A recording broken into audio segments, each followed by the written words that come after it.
साला ये दिल टूटा है ना, तब से सोच लिया है रुको जरा, प्यार किसी से नहीं करूंगा, लेकिन खेलूंगा सबसे। શું વાત છે, તૂટી ગયું એમ ને દિલ? તો બીજું ઘણું તૂટ્યું હોય છે ને. તો પણ તાર ના જાતા હોય તો તોડાવા. બેટા ભણવાનું કર, બગલમાં તારે હજી બાલ નહીં આયા અને તું વાતું કરે છે આવી. આ તો એવું થયું, નથી જાટા કે નથી ચૂંચી અને વાતું કરવી એની બોકાલ ઊંચી ઊંચી. નેકળ ભાડા મારી ની. હે આલિયું, તમને મારું મોઢું જોઈને શું થાય છે? તારું મોઢું જોઈએ તો હાથ સુધી ખાવાનું ન ભાવે. ભલે મારું મોઢું જોઈને તમને હાથ દાડા ખાવાના ભાવે, પણ તમારે જોવું હોય તો જોજો, તમને મારા જેવો તો ને જ મળે. અને તું એમ કે તને મારા જેવો નહીં મળે? ને મળે. આલાલ વાંદરા, તમે એમ ને માનો. 1 મિનિટ અલા દસલા, આ વળી તારા બબે ડોબા છૂટી જાય ઇન્સ્ટાગ્રામ માં આઈને ઠેરાય વરી. નારે તમે ચક માજન માણસ છે ને કેની બુકલ પાડે લઈ જાય. એક સાબણું છે ને એક વાહુ ચીજલ છે, અહીં અમારી માં ફાડે છે. પછી તમે કહો છો કે એસએમ ઠાકોર માન છોકરી ગાળ્યું બોલે છે. પેલા તમે આ મારા પાકા વિરોધી નો વિડીયો જોવો. તો હું એસએમ ઠાકોર નો પાકો વિરોધી છું અને એસએમ ઠાકોર ને સસનાજીને મારવાનો છે. દાડો ઉગે ને મોઢે ના ધોયા હોય અને આ આઈ ગયા બાપ નું નામ લઈને વ્યૂઝ લેવા. સાંખલા મારીના તને હું નડ્યો છું ઈ બોલ. એસએમ ઠાકોર, તું આ બેન દીકરી ગાડી બોલે છે ને આ વિડીયો બનાવે છે ને મેલી જઈએ. એટલે તને બેન દીકરી ની પડી છે એમને? 1 મિનિટ તારું ભાંડું હું હાલત ફોડું. તો મિત્રો આ લોકો એવા હોય, આ રિવિશિયા એવા હોય કે જાહેરમાં એવું બોલતા હોય કે બેન દીકરીની પડી છે ને બેન દીકરીઓ આમને બેન દીકરીઓ તેમને બેન દીકરીઓની તમે ચિંતા કરો ને બેન દીકરીઓની રક્ષા કરો.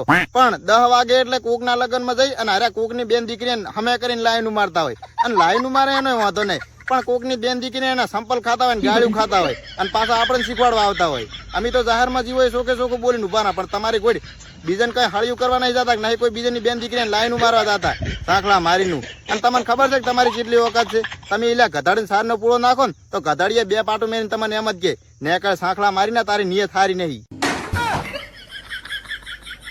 પહેલા તમે આ વંઠેલી લોંઠીઓ નો વિડીયો જોવો.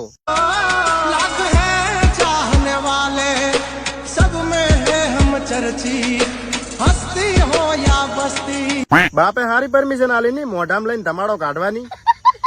હવે સૂત મારી નહીં, અમે 5 વર્ષના હતા ને તારા બધું કરતા. એ મોઢે બીડીયું પીતા, નાકમાંથી ધમાડા કાઢતા. તાકાત હોય ને તમારામાં એટલી બધી તો મોઢેથી બીડી પીવો અને ગળેથી ધમાડો કાઢીને બતાવો.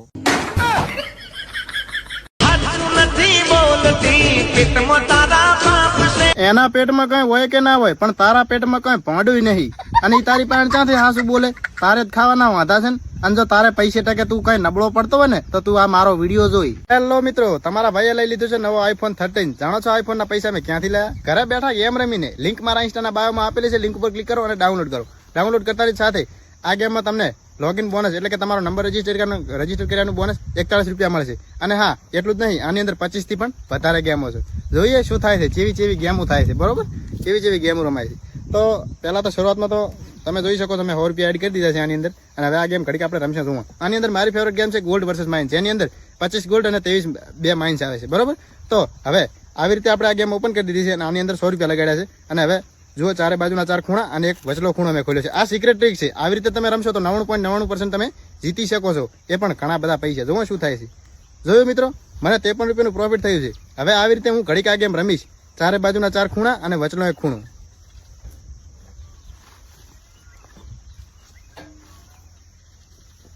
જોયું મિત્રો, 5 મિનિટમાં ખાલી હું જીતી ગયો છું 700 રૂપિયા અને તમે પણ જીતી શકો છો. હવે આ પૈસા હું તમને વિડ્રો કરીને દેખાડું. જુઓ ખાલી એ આ યુપીઆઈ આઈડી અને આ પેમેન્ટ નાખ્યું અને એ આ ઓકે ઉપર ક્લિક કર્યું. યસ મિત્રો, જોયું તમે, મારા ખાતામાં પૈસા પણ આવી ગયા. તો આવી રીતે તમે પણ ઘરે બેઠા ગેમ રમીને પૈસા કમાઈ શકો છો, બરોબર? લિંક મારા ઇન્સ્ટાગ્રામના બાયોમાં આપેલી છે, લિંક ઉપર ક્લિક કરો અને ડાઉનલોડ કરો અને કમાવો ઘણા બધા પૈસા ઘરે બેઠા. પછી તમે કહો છો કે એસએમ ઠાકોર માન છોકરી ગાળ્યું બોલે છે. વિડીયો જોતા પહેલા ઇયરફોન લગાવી દેજો. एसएम आ तारो बाप છે એવું એમ? પણ તારો હગો બાપ કોણ છે ઈ તો પહેલા તું નક્કી કરી આય. સૂત મારી ના મારા બનેવીને મારી ખૂણો મે ગલ બોલી છે. ઈ તો ખાલી ગાળ જ બોલી છે. તારો આ બનવીને તારી બોન મારા હાથમાં આવી જાય ને તો લેબડે બાંધીને હાથ દાડા હરખી મારું. આ પિન્ટુ ઠાકોર નો બનેવી છે, એનો હાળો ઈસુ. ના ના ના ના ના, તું એનો હાળો નથી, તું એનો ગેલ શોધ્યો હાળો છે. જેમ કે તારી બોન ને જધાવા તને આ જાટ જેવો જ જમાઈ મળ્યો, અમારા જેવા નતા દેખાતા.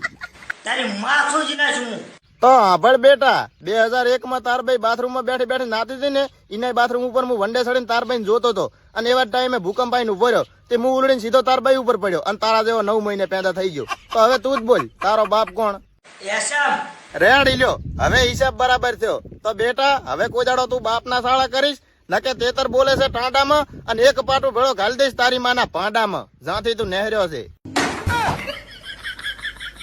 તો હવારમાં તમારો ભાઈ નાઈ ધોઈને તૈયાર થઈ ગયો, ચમ કે આજ જવાનું હતું ગામમાં. હમણાં જ તમારા ભાઈએ નવું પલ્સર લીધું. નવું એટલે સેકન્ડ હેન્ડ, ચમ કે નવાના તો આપણી જોડે પૈસા નહીં. ટાયરમાં જોયું તો શું એની કાલું હવા જ નહીં. પછી વિચાર આવ્યો કે મારો સારું ગામમાં ચમચમ જશે, આપણી આબરૂ જશે. પણ પાછો વિચાર આવ્યો કે આપણે ચા આબરૂ જેવું કઈ છે. આપણે આમ તો કોઈ જોડે ગામમાં જતા નહીં, પણ આ લાડવા હતા એટલે લાડવા ખાવા જ જરા છે સ્પેશિયલ, બરોબર. અને પાછળ જુઓ ભાઈની હબીની ફાટેરી છે.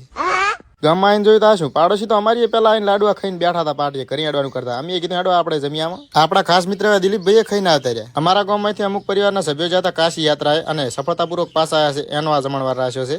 આપણા જીગાભાઈને ખબર હતી કે લાડવા હવે પોર ઉનાળે બાળશે એટલે ઓણ તો હવે છેલ્લી વખત જમણવાર છે, તો પાછા પડીને ખાયરા તમે જુઓ ખાલી. હવે સાસ પીવાનો વાર આવે, ચમ કે હેચકનું રેદું ભર્યા પછી સાસ પીવી તો જરૂરી છે. ગુજરાતીમાં કહેવત નહીં કે સાસ બહુ પીધી મને ખટાશ નડે છે, પણ આ અમને કઈ ભાંડું ના થાય ગમે એટલી સાસ પીવા. આ બાજુ ડીજે ચાલુ હતું પણ કોઈ છોકરા રમતા નતા એટલે અમે કીધું હેડો આપણે રોડ ઉપર જતા રહો. રોડ ઉપર આવીને જોયું તો આ શું, આપણા કેટલાય ફોલોવર આપણી વાટ જોઈને બેઠા હતા. મને કે નબળા 4 નો ભરેલો છે, અમે અહીં વાટ જોઈને બેઠા. મેં કીધું ભૂલ થઈ ગઈ ભાઈ. પાડોશીની ગાડીમાં પહેરીને અમે નીકળી જાય સીધા ઘરે, ચમ કે બાઇક તો પંચર કરવા મેં લીધું. અને આ મિત્રો વ્લોગ છે ઓલા જો કોમેન્ટ કરો અને ના હોય ને તો ફોલો કરી નાખો ને તમારા ભાઈને. તો મારા ભાઈઓ, હમણાં એતલનો આશિક એટલે કે બળદેવ પરમાર, મારા બગલનો નવો બાલ, મારા વિશે કંઈક બકચોદી કરીને જાતો રહ્યો છે. પહેલા તો આપણે જોઈ લઈએ કે આ બાલ શું કહેવા માંગે છે. તો હવે કાલથી તારા મરવાના દાડા ચાલુ. એટલે ઈ બધું તો ઠીક છે, પણ તું છેલ્લા 12 મહિનાથી આ હેતલને મારવા કેમ બેઠો? તારી વગર મરચે ગાંડ બળતી હોય તો હેતલ મારા એકલાની નથી બળતી, આખા ઇન્સ્ટાગ્રામ ની બળે છે. કેમ કે મારા રાંટા દેવી તારી ઢાઢીના તારું મોઢું ધોઈને અમારા તો દાડાની પથારી ફરે છે. હોય તો હેતલ જ મારા 35,000 રૂપિયા લઈ ગઈ છે, એ તું આપી દે. એટલે શું તે હેતલને મને પૂછીને પૈસા આલ્યા હતા એટલે હું આલી ગયું? તે મારો વિડીયો બનાવ્યો છે તો તારી વગર મરચે ગાંડ બળતી હોય તો હેતલ 35,000 લઈ ગઈ છે, તું આપી દે. ઓહો, તો ભાઈને 35,000 જોવે છે એમ ને?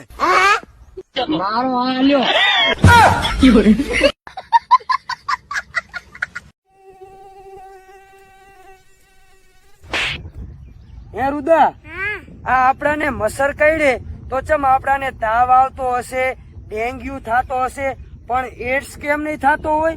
પપ્પા મસે ડંગ મારે ગાન નહીં.